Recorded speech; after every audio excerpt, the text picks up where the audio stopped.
السلام عليكم متابعين صفحة بائع العسل الكرام، تحية طيبة. أما بعد، في أشياء عالقة كبرت معنا منذ الصغر،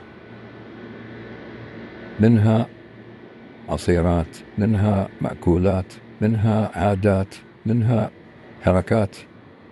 فأنا هذا العصير اللي حبيت أني أشارككم تجهيزي له،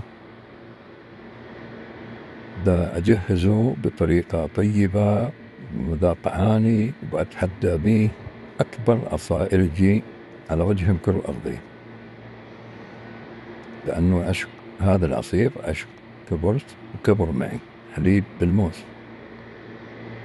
اللي راح يتساءل إيش العصير هذا، هنا نقطع الموز أجزاء،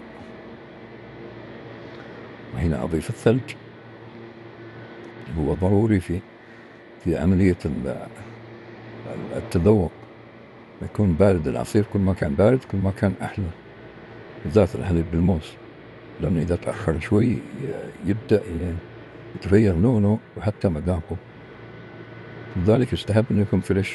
هنا أضفت الحليب دار مبين، أي حليب المراعي، حليب السعودية، حليب يماني أصحابنا الذين في البلاد. عموما بعد ما أضفت الحليب، هنا أضفت حاجة أنا ما أنصح بها، هي السكر الأبيض بمقدار معين.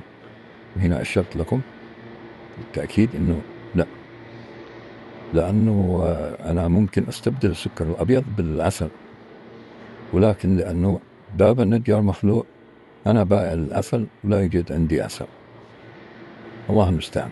عموما أضفت السكر، هنا نقوم بعملية الخلط. فنصيحتي للجميع يعني حاولوا تتجنبوا السكر الأبيض بقدر الإمكان، وهذه نصيحة طبية يعني. هنا العشق جاهز للانطلاق، وهذا شكله ومنظره، ما بالكم بمذاقه. وهنا نجيب الكاس المحترمة ونصب أحلى عصير وأحلى مشروب في الدنيا، وبالعافية علي وبالعافية عليكم أنتم كمان اللي راح تعملوا نفس الطريقة. حليب بالموز. هنا كنت حطيح العصارة، وشكرا.